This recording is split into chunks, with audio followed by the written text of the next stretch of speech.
Bersama saya Zakia. Jadi hari ini kita akan belajar tentang ungkapan laju reaksi.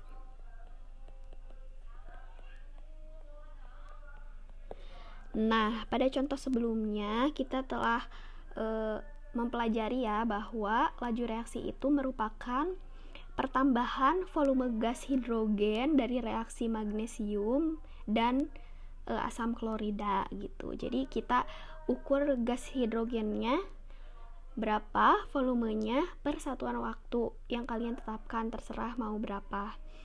Bisa juga dalam reaksi kimia, misalnya ada A menjadi B.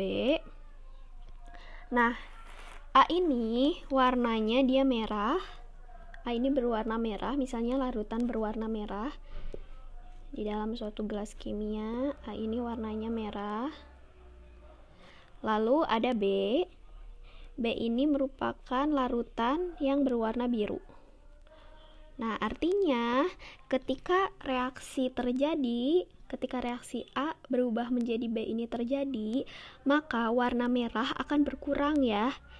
Dan warna biru akan bertambah. Begitu kan logikanya. Jadi intinya kan yang penting adalah berkurangnya reaktan dan bertambahnya produk per satuan waktu. Jadi laju reaksi sebenarnya dapat dinyatakan dengan berbagai cara ya. Misalnya perubahan volume, contohnya pada contoh yang tadi yaitu gas hidrogen. Lalu bisa juga perubahan warna, contohnya yang ini. Nah, tetapi di dalam suatu sistem yang homogen,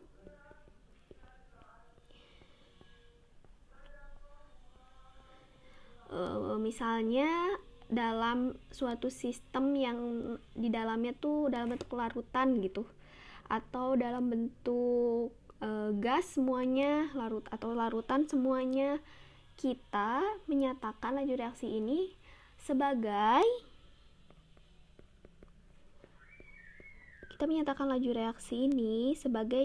laju pengurangan konsentrasi molar reaksi atau laju pertambahan konsentrasi molar produk. Jadi untuk produk itu positif karena dia bertambah, untuk reaksi dia negatif karena dia berkurang gitu. Dalam hal ini, dalam sistem homogen, laju reaksi ini dinyatakan dalam bentuk konsentrasi. Ayo, ada yang ingat gak apa itu konsentrasi? Konsentrasi molar.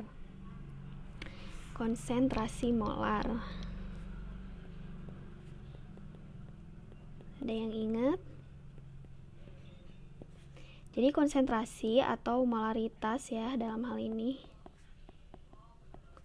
Itu kan rumusnya adalah mol per volume ya. Mol per liter. Ini udah dipelajari di kelas 10. Ayo, masih ingat gak? Ini ya dinyatakan dalam mol per liter. Ini satuannya mol per liter konsentrasi. Nah, biasanya juga satuan waktunya itu bukan dalam bentuk menit atau jam, yaitu dalam bentuk sekon atau detik. Sekon dan detik itu sama ya. Jadi laju reaksi biasanya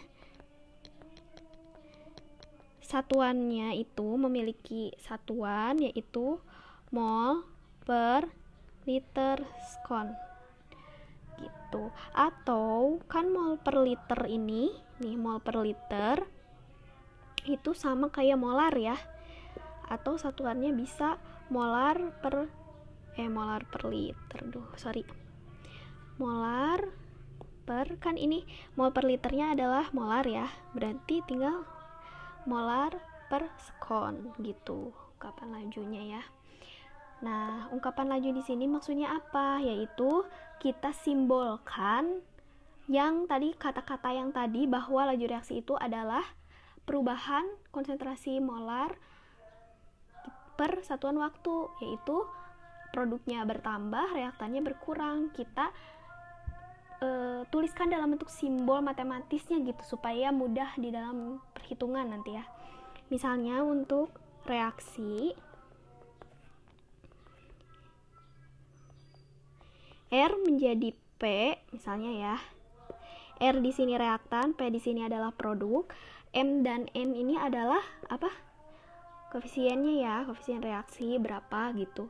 Kan suka ada yang ditulis di depannya. Jadi, laju reaksi atau R itu di sini laju reaksi.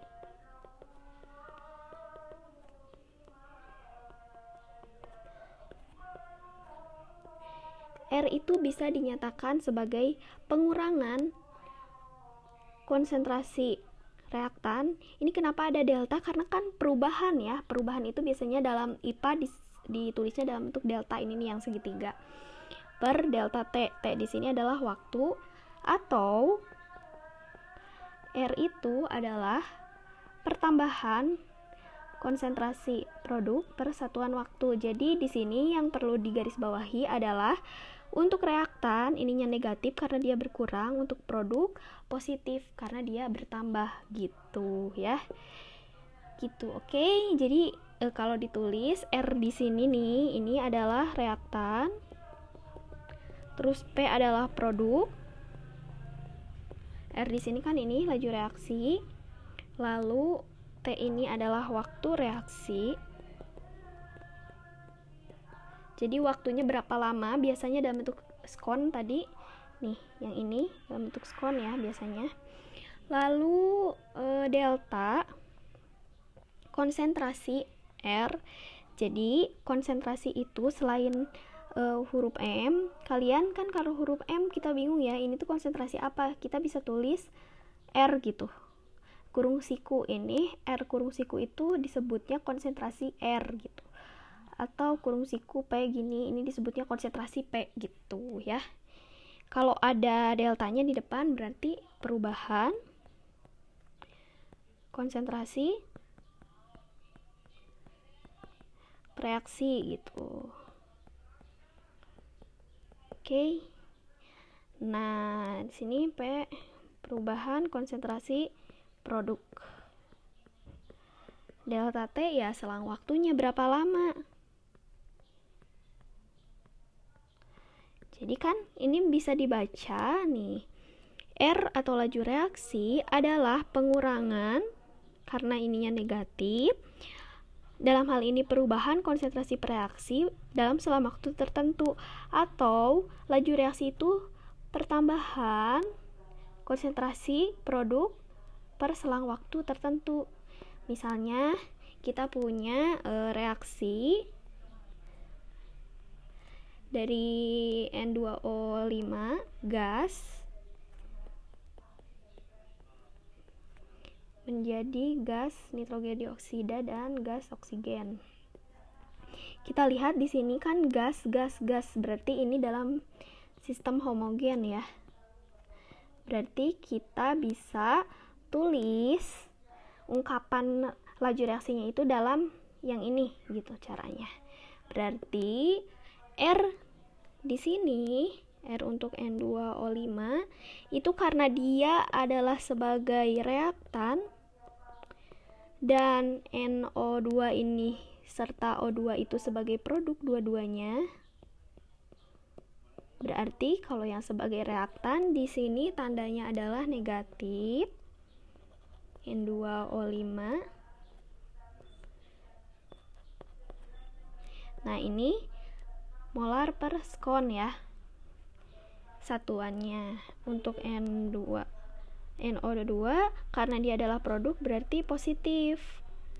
N2O5 kok N2O5, kan kita lagi ngomongin NO2.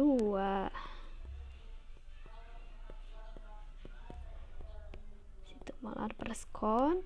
Untuk RO2 juga karena dia adalah produk, dia positif juga.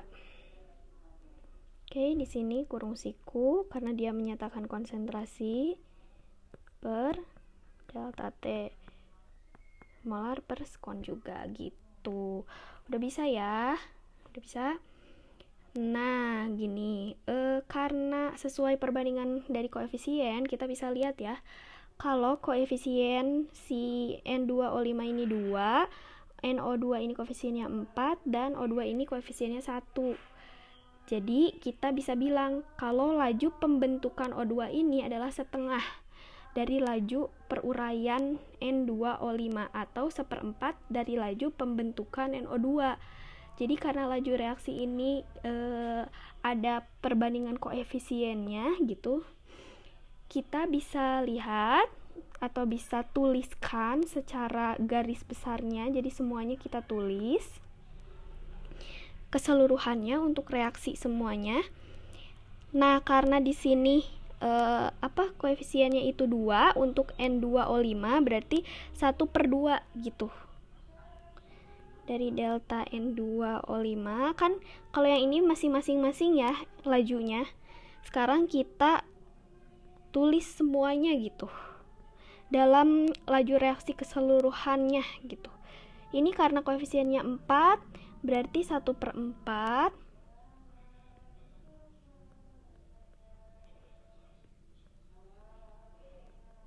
Terus karena ini koefisiennya 1 berarti 1/1 ya 1/1 ya udah 1 aja. Biasanya 1 nggak pernah ditulis. Jadi kita tulisnya kayak gini. Gitu, selesai sampai sini. Semoga paham ya.